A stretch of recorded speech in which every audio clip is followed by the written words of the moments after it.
go to some landfills one day. Go and see where when you flush your toilet, go see where that water goes. Go find out where that water and contents go.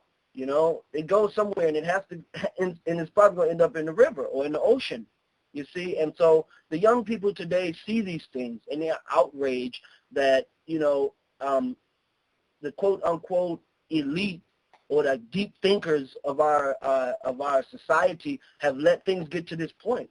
They paint this beautiful picture of success, go to school, look nice, dress up in a tie, a suit, drive a BMW, and that's a good life, but then left out the part of, you know, when we start to build these societies based solely on profit and corporate profiteers, then, you know, what is the underlying, what is the concrete? You know, what is not built on bedrock? You know, those type of societies are not built on bedrock, you see? And so eventually, slowly but surely, it begins to erode. And it erodes because once you pull yourself so far from what's natural, so far from the earth, so far from the cycles of life, then, you know, you really become a clone. And that's why I love that movie, The Matrix. And that was written by an African-American sister. You know, I love that movie, The Matrix, because it showed that how you can be sucked into this machine. And I've seen it driving to cities. You drive into a city, and, you know, earlier about 5:30 in some cities or earlier, you see 1 or 2 cars, then 3 cars, and then 50, then 100, then 200, then thousands, then hundreds of thousands of cars, everybody pouring into downtown. Now, mind you, as you're rolling into downtown, if I could paint the picture for you, you're rolling into downtown, and all you see is these stacks, these tall buildings. They call them skyscrapers, but they're more reminiscent of those houses that the termites build in Africa, the tall skyscrapers termites build in Africa, the tall mounds. And so it looks like a big monster on the horizon, and all of these cars are steady filtering in, feeding this giant of a city.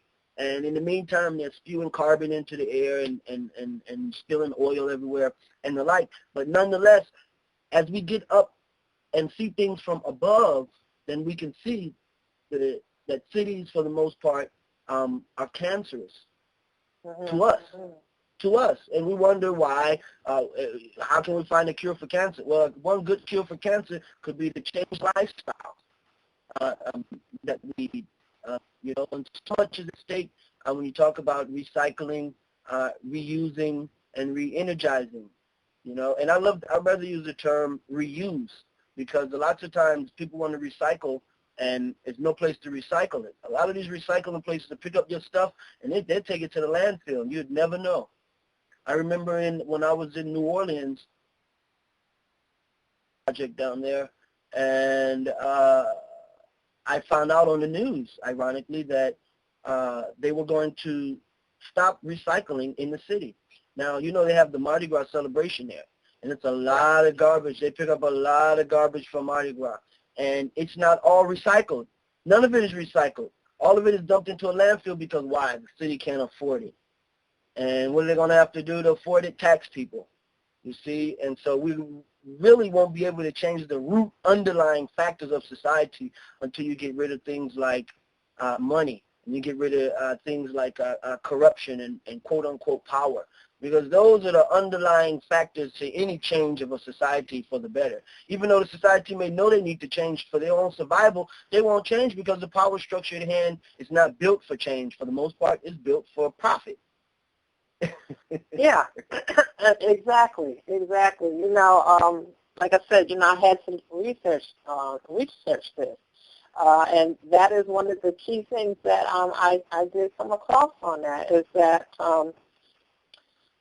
there's this undercurrent or unsaid fear of recycling here in America, and that by the powers that be.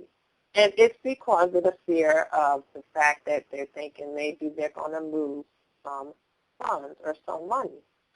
But in actuality, if we do not recycle, if we do not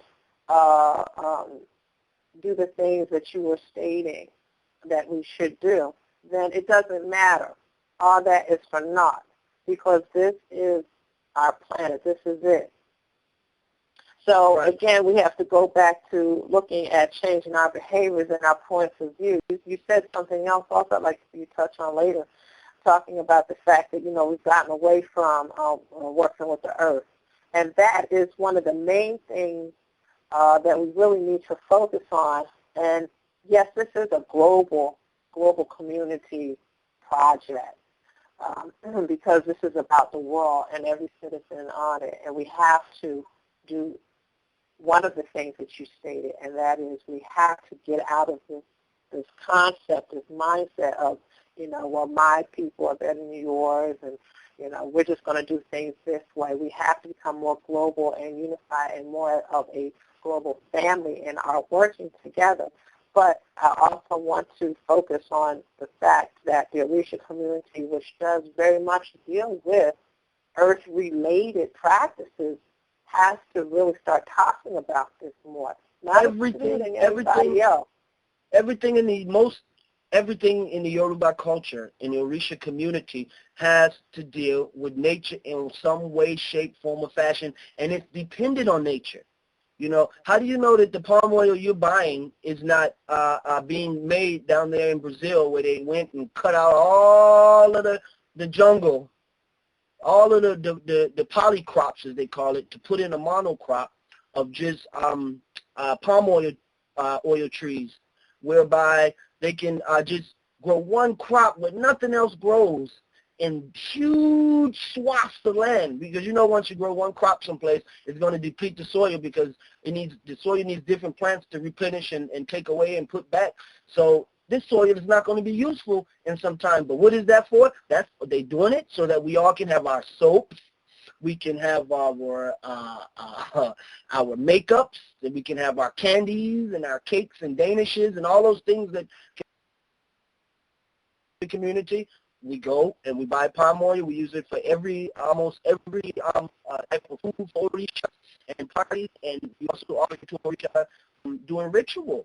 And so, don't you want to know your palm oil and your honey is coming from fair practices?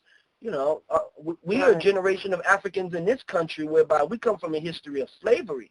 So any form of slavery or injustice, we're supposed to be right on top of it. And it's sad because the new black leaders who are out there, quote-unquote leaders who are politicians, do not represent the original agenda of the black politics. You see, the black politics always represented, freedom. They represented things like understanding, liberation, socialist mentality. They were about the social. They were not about the capital, you see. And so that was good and bad in lots of ways. But what my point I'm trying to make is that, our leaders are not leading us in this particular direction. Mm-hmm. Yeah. Nobody is, in the sense that I shouldn't make a blanket statement like that. However, those that were part of the social movement. Yeah, when you say nobody, when you say no one, you sort of kind of understand where you're coming from. You mean the establishment, those who have the ability and capability to make it happen, because who is making it happen are the people, the grassroots people. Right. They're making it happen. So all of the credit for all of the different type of solar panels and things you see places, they come from factories made and produced by grassroots people. People who the country laughed at in the 60s and called them, pot smokers and flower children and dope heads. A lot of those children came up in California, made the society what it was, and created things like solar panels, Apple computers. Come on. And so it's always the underclass people who have to do the changing first for some reason. I'm not sure, but that's always the role they have to play. Yeah, definitely, because they're not limited in their goal. If your main goal is to make profit, then anything that seems to be an enemy of profiteering, you're not gonna deal with it. It's like a bull that's just has blinders on, it's just going straight ahead. But if you are one that thinks outside the box, you are more of a communal type person, then you're going to do things that are going to not only affect yourself but affect your neighbors and those around you.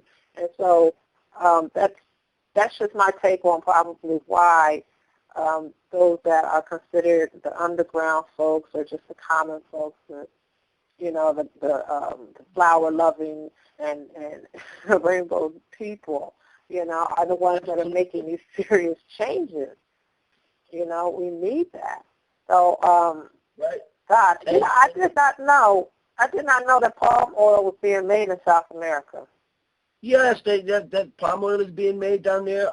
Whenever you have these soy products that you eat, I'm not sure, soy is in everything now, and you really shouldn't feed it to young baby boys, at least. The soy comes from Brazil, and the thing about those crops are they're monocrops, number one. They deplete the soil, and so you can it causes long-term damage. But the social part of it is those companies, American companies, go down there, and hide from the news media and hide from the American public and commit atrocities.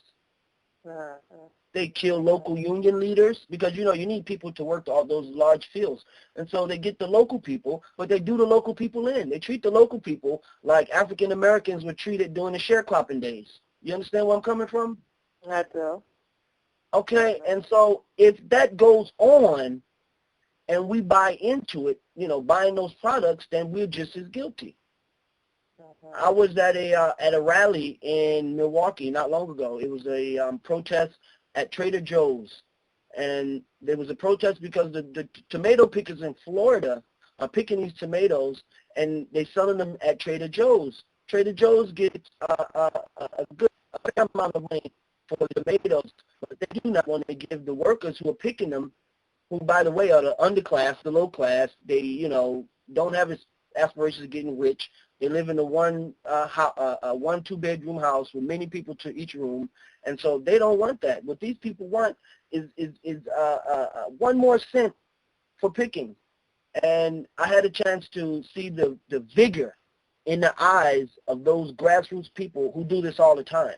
The people who go out and challenge the establishment in groups with signs and banners, challenging the establishment to do better. I've seen the vigor and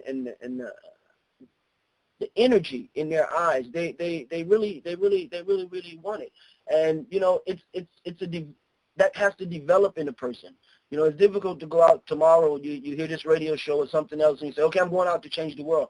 But no, I found out it's a process. It's a tough process too, because we jumped headlong into it, a few years back, and said, I want to go out and make, let's be a part of making things better for all human beings. Okay, that was a lofty, a lofty aspiration, but at the same time, you're in it. It's sort of kind of, you feel alone because it's difficult to get people to go with the follow through. I noticed that because I've always worked with people since I've been a child, and so I think I know people a little bit, especially working together. You broke up there. Would you repeat that? You say you've always worked with people. That's what?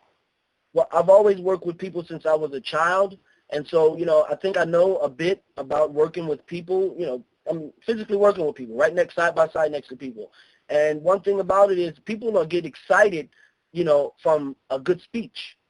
Sort of kind of like President Obama's speech during the Democratic convention. People get really excited and get ready, but then the steam wear off when the work is time. It's time for the work to be done. And so I didn't know that. I thought when people said, they heard the speech and they heard the dissertation or the breakdown and what we was going to do, they jump on board and we go and we get things done. But over time, the establishment and the system weighs so heavy on people's mind, it's difficult to pay attention to anything else except trying to make a few dollars so you can eat.